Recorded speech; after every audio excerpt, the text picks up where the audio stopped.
All right, so we are going to move on to problems 8. That should be a 9. All right, so this is when we had our lesson working on absolute values. We saw two types of problems, an absolute value equation with an equal sign, and then an absolute value inequality with a greater than or less than. So let's take a look at the equation. We have an absolute value equation. What we're going to do is we want to isolate the absolute value. I'm not even looking at what's inside these bars right now. I'm just looking at what's outside of the bars, and anything outside has to get to the other side before we deal with the absolute value part of our equation. So first, that 6 that's hanging out front is positive, so we're going to start by subtracting 6 from both sides. 6 minus 6 is 0 on the left. Now, when I'm going to carry down, do you guys see that subtraction right there? We're subtracting an absolute value of y. It's really helpful to carry down that subtraction as a -1. And I'm going to make an obvious one because I don't want it to get confused with my absolute value. So there's the negative absolute value of y, or a -1 times an absolute value of y, equals 2 minus 6 is -4. And again, we're trying to get the absolute value isolated, which means nothing outside. So this -1 has to go to the other side. We are multiplying by a -1, so we are going to divide both sides by -1. -1 divided by -1 is 1, so we get to cross that off, leaving us with the absolute value of y is equal to a +4. All right, from here, what we need to remember about absolute value equations is that we are going to have two answers. The reason why we would have two answers, if you think about what values you could plug in for y, I could plug in a 4 for y, because the absolute value of 4 is equal to this 4. But I also could plug in a -4 for y, because the absolute value of a -4 is also this +4. So your absolute value equations, you are going to have two solutions for these. Um, it's not always this basic, just a variable inside the absolute value bars. So in general, what you want to do is say, you've got your absolute value bars alone. Now we're going to separate this into our two equations. Whatever is inside your bars just carries down. So y is equal to the 4 that we see. And then whatever is inside the bar is equal to we make it a -4. After that, we would solve each equation for y, but because all we had was a y inside the bars, this y is already solved for, this y is already solved for, so we do have our solution. Y is equal to a +4 and a -4. Another way that we could write that, we'll see in math a lot. I think you guys maybe saw it on the test for the first time. If you have a positive and a -4, we get this little plus or minus symbol in math, +or -4. That's another way to write that. So as you continue in math, you'll see more of that way of expressing an answer. All right, moving on to number 9, we have another absolute value problem. It's the absolute value of 2x plus 3 plus 1 is greater than 6. So when we have an absolute value inequality, we approach it starting out the same as what we did over here. We wanted to isolate the absolute value. Anything outside had to go to the other side. So same thing here. We have our absolute value. I'm not even looking at what's inside right now. I just see here's our absolute value bars. Anything outside, so this +1 is outside, that is going to the other side first. We want to isolate the absolute value. So we are going to subtract 1 from both sides. We have the absolute value of 2x plus 3 is greater than 5. Okay, now that we have isolated our absolute value, here's what we want to remember with these absolute value inequalities. Absolute value is talking about it's a distance measurement, right? You guys probably learned in middle school, it's the distance to 0, that kind of thing. So what we're saying is that I'm making a big generalization here, but the absolute value, so the distance needs to be greater than 5. So if I were to just sketch out, let's say from here to here is 5. If I want that distance to get bigger, to be greater than 5, then that means I would want to increase it this way and increase it this way so that that distance got bigger than 5. What we notice is, oh, if we're heading to the right with an inequality and heading to the left with an inequality, that's how our OR inequalities operate. So if you have an absolute value inequality, if it's greater than a number, that means we want the distance to get bigger than the number, which means we increase each direction to the left and right, and that distance of 5 will get bigger. They'll have a distance of 6, 7, 8. It just gets bigger like that. So we are going to rewrite this problem as a compound inequality using our OR compound inequality. So an OR compound inequality has two parts. First part is we're just going to take our absolute value, remove the bars. We have 2x plus 3 is greater than 5. Or, now the second inequality, we keep that 2x plus 3 exactly the same. And here's where we make two changes. When I think about this being a greater than 5, so greater than, think of it as being this side of your number line. So we're catching that side. What inequality will get us to go this way? That's going to be a less than. So we have to switch that to a less than. And then if this is 5, we want a negative 5 over here. Okay, so that is the hardest part of the problem right there, trying to figure out, you have an absolute value. If it's greater than a number, then we turn it into an OR, compound inequality. If you notice, the first one was written just as it was without the absolute value bars. And then the second one, we kept the 2x plus 3, but we had to switch our inequality to a less than and use the opposite of 5, which is negative 5. If this was from the beginning a less than inequality, then we would turn it into an and instead of an or. All right, so this is a lot of chatting about this problem. So why don't we just get to our solving? So when we solve an OR inequality, we solve them separately. I'm going to work on the one on the left first. We're going to start by subtracting 3. 3 minus 3 is 0, so 2x is greater than 5 minus 3 is 2. Divide both sides by 2, so we have x is greater than 1. I'm going to carry down the OR. The OR is part of our answer. And now I'm going to solve the other one. We're going to subtract 3 here again. Leaves us with 2x is less than negative 5 minus 3 is a negative 8. When we divide by 2, we're going to get x is less than negative 4. And there's our answer. It did not say to graph it, so I think we're good there. All right, number 10, the area of a rectangle is described by this inequality. 50 is less than or equal to A, which is our area, which is less than or equal to 250. Write and solve a compound inequality for x. So they already gave us the compound inequality, so we're going to use this structure. The thing that we have to do, though, is figure out what the area of our rectangle is.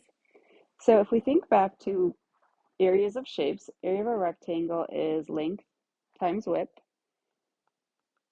The length and width of this rectangle is a 2x times a 3. There's my length times width.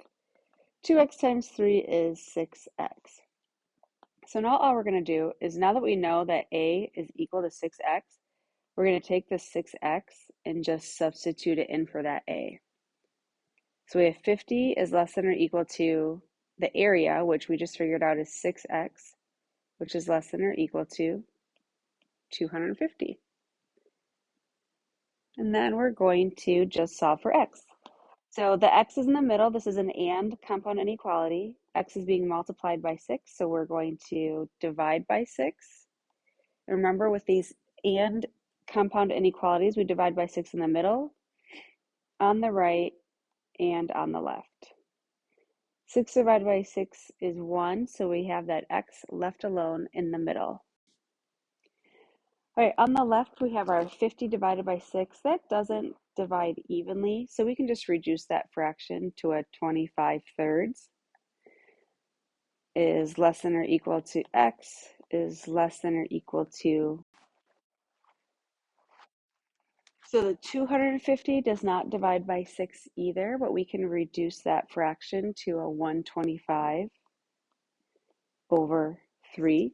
That 25 over 3, that's the same thing as 8 and 1/3. So if we prefer the 8 and 1/3, just to have a little bit of number sense with it, lets us know kind of where 25 thirds is.